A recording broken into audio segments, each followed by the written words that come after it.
Ouça agora, Viver Bem. Oferecimento Unimed Andradas. Gastrite precisa de tratamento médico específico. Gastrite é a inflamação da mucosa que reveste as paredes internas do estômago, quadro que pode ser provocado por diferentes fatores. É grande o número de pessoas que vivem o problema. E para falar sobre o assunto, o quadro Viver Bem, oferecido pela Unimed Andradas, conversou com o médico gastroenterologista Dr. André Possani. Gastrite realmente é uma doença fascinante, é uma doença extremamente prevalente no ser humano e, basicamente, gastrite, falando simplesmente, é uma inflamação na mucosa do estômago, que pode ser no fundo do estômago, no corpo do estômago e principalmente o principal alvo é no antro gástrico, que é o final do estômago. Essa gastrite, ela provém de várias causas, ou seja, essa inflamação no estômago pode vir decorrente do estresse do dia a dia, da alimentação, do uso de alguns medicamentos, como, por exemplo, anti-inflamatórios, hormonais, analgésicos, antibióticos. Claro que não são todas as pessoas que têm sensibilidade a esses medicamentos para desenvolver a gastrite, porém é um dos fatores causadores. Agora, não podemos esquecer nunca que o principal fator que nós temos que nos preocupar é a presença de uma bactéria que foi descoberta recentemente dentro da medicina, que é a famosa Helicobacter pylori. Bactéria essa que a pessoa acaba entrando em contato com ela do meio ambiente, em qualquer fase da vida, na infância, na idade adulta, ou até na terceira idade, e que todos nós, 100% da população mundial já teve contato com ela, pelo menos uma vez na vida. Não são todas as pessoas que a desenvolvem, ou seja, ela não cresce dentro do estômago de 100%. A estatística atual é entre 60% e 70% da população mundial tem ela no estômago. E isso tem uma relação com o estado imunológico que a pessoa, do estado de defesa que essa pessoa está no momento do contato com a bactéria e também da virulência, da potência que essa bactéria tem. Dentro da família Helicobacter pylori, nós temos as mais fracas e nós temos as mais fortes.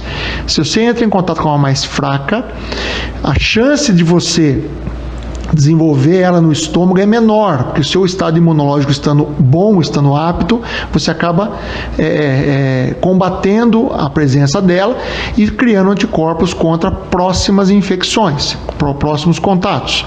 Agora, quando você tem contato com uma mais forte, a chance de você desenvolver ela no estômago é muito provável. E qual é o problema? A presença dessa bactéria dentro do estômago, o sítio principal de ação dela é no próprio estômago. Ou seja, existem relatos de urticárias, coceiras na pele, em que o dermatologista fica investigando várias causas e no frigir dos ovos é a presença dessa bactéria que está desencadeando essa urticária. Tem pacientes com infecções no coração, endocardites, pela Helicobacter pylori, mas o principal sítio de ação da Helicobacter pylori é dentro do estômago. Como? Vou explicar rapidamente para vocês. Quando a gente come, o alimento cai dentro do estômago e lá é feito um processo de digestão. Esse processo de digestão inclui a ação do ácido clorídrico, que é o ácido produzido pelo próprio estômago e que faz o processo de purificação e de esterilização desse alimento. Só que para o estômago poder produzir ácido e não causar dano nele mesmo, ele tem uma barreira de proteção, chamada barreira de muco. Essa barreira de proteção também é produzida por algumas células especializadas dessa camada do estômago. Bom, o que acontece? A bactéria, ela se aloja, ela se coloniza dentro do estômago do ser humano. Quando o ser humano se alimenta, a bactéria se alimenta um pouquinho daquele alimento. Isso não é o problema. O problema é que essa bactéria, ela se alimenta e ela faz seus dejetos, ela faz cocô dentro do estômago desse ser humano. E esse cocô é rico em ureia. E essa ureia degrada a parede de proteção do estômago. Ou seja, se a pessoa tem uma inflamação, toma qualquer medicamento, um omeprazol ou qualquer outro dessa família, a pessoa melhora porque você inibe a acidez. A partir do momento que a pessoa para de tomar e essa pessoa tem uma área de proteção afetada pela presença da bactéria, o que acontece? Volta a produção ácida, volta a doer o estômago. Então é por isso que essa bactéria deve ser erradicada, deve ser eliminada de dentro do estômago da pessoa.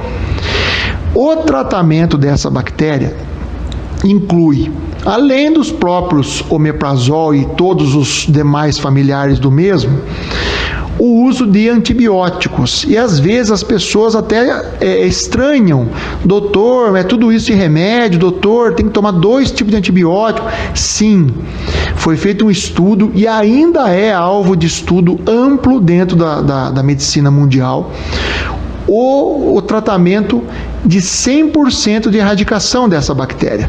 Porque hoje, mesmo tomando antibióticos potentes por muito tempo, que de 7 dias agora está passando para 14 dias os estudos mais novos, mesmo assim não existe uma erradicação de 100%. Então, infelizmente, o tratamento dessa bactéria é chato e é necessário. Bom, uma outra questão que eu acho que eu tenho que abordar nessa entrevista é a questão do uso do omeprazol. O omeprazol hoje é uma droga. Quando eu era moleque lá em Piracicaba, Sandrinho, a gente ia comprar caçulinha no bar da esquina e o dono do bar às vezes não tinha troco, então ele voltava cibalena de troco para nós no valor daquele troco. Hoje o omeprazol virou troco de bar, ou seja, todo mundo toma omeprazol, todo mundo receita omeprazol, o farmacêutico dá omeprazol, o vizinho dá omeprazol, o compadre dá omeprazol. Bom, o omeprazol, ele acabou ficando meio que vilão aí, né, em algumas mídias, tanto mídias faladas, como mídias escritas, como mídias televisadas. Por quê? O omeprazol dá câncer, o omeprazol dá osteoporose. A questão não é que o omeprazol dá câncer. O problema é que as pessoas não devem tomar. Eu falo omeprazol, mas qualquer um da família dos inibidores de bomba de próton. O uso indiscriminado, sem acompanhamento, é que causa problema. O que eu quero dizer com isso? O paciente diabético, ele toma o seu medicamento, toma a sua insulina. Só que, de tempos em tempos, mediante um protocolo instituído, essa pessoa faz o quê? Os seus exames de sangue, incluindo os exames de diabetes. O estômago é a mesma coisa. Então, o uso frequente desses inibidores de bomba requerem acompanhamentos frequentes desse estômago, que é feito através da endoscopia digestiva alta. Essa que é a grande questão. Então, tem muitos pacientes aí que precisam tomar o remédio de uma forma prolongada, por uma doença do refluxo não cirúrgica, por uma má qualidade de vida com esse refluxo, e a pessoa tem que ser tratada, porém a pessoa sempre questiona: doutor, mas esse remédio dá câncer, porque o meu vizinho falou que viu uma entrevista no YouTube e que o médico falou que dá câncer. E isso está causando muito problema.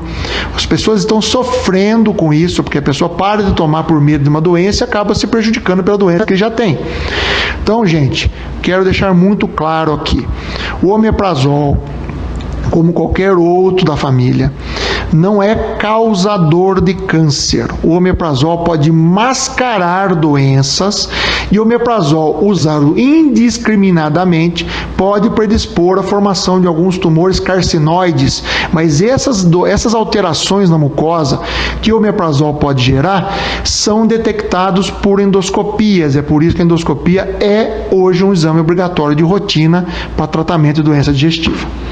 Doutor, tem pessoas que tomam omeprazol por anos e se elas não tomam, imediatamente vem a famosa queimação. Existe a possibilidade, então, da pessoa fazer um tratamento onde, ao final, por meio aí de um método, medicamentos, ela não precisará mais tomar esse medicamento e não vai mais sentir a queimação? Essa é uma excelente pergunta. Todo mundo questiona em relação a gastrite ter cura, a queimação ter cura, isso e aquilo. Uma coisa que a gente está aprendendo agora, não só na prática médica, como com novos estudos, é que, como a maioria dos medicamentos, os inibidores de bomba também necessitam de um desmame. Hoje, nós estamos tentando encontrar dose mínima necessária para a pessoa ficar assintomática. Essa dose mínima pode ser para aquela pessoa a dose máxima do medicamento, como também pode ser uma dose menor, tomada 3 vezes por semana, 2 vezes por semana. Então isso realmente está sendo um alvo de estudos. Nós estamos praticando isso na nossa vida profissional. Em vez de simplesmente interromper o tratamento, sim, tentar diminuir a dose desse inibidor de bomba, no caso o omeprazol, como qualquer outro da família, na medida em que a pessoa queixa ou não os seus sintomas. E dá mais em homem ou dá mais em mulher essa gastrite? Olha, Sandro, homem, infelizmente o homem ainda é o principal alvo das doenças digestivas.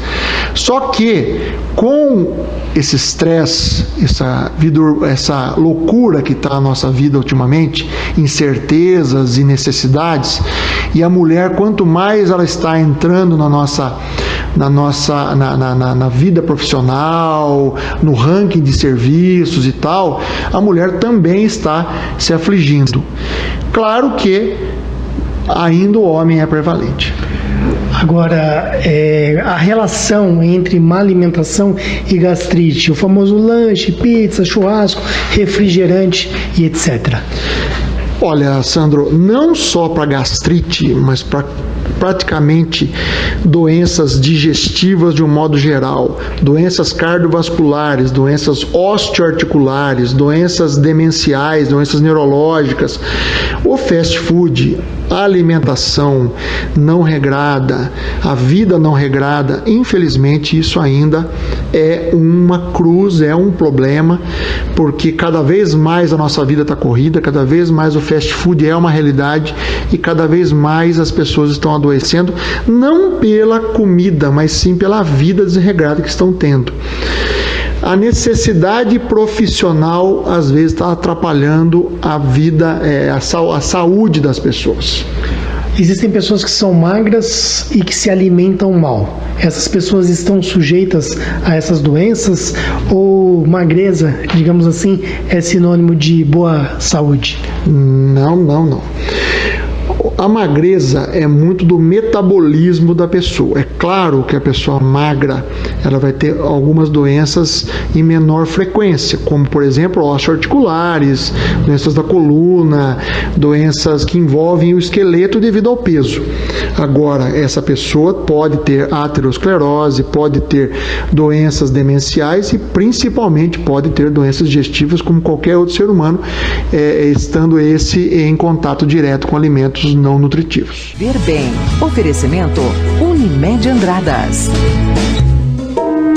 Pedro, como bom mineiro, coloca tudo na balança para se orientar. Avaliar cada detalhe tintim por tintim é essencial para o sucesso do seu negócio. Por isso, ele abriu as portas da empresa para a Unimed. Seus funcionários contam com serviços médicos de qualidade e o preço não pesa para ninguém. A empresa paga uma parte e o funcionário outra. Faça como Pedro. Contrate o plano empresarial Unimed, o plano perfeito para quem não perde um ótimo negócio.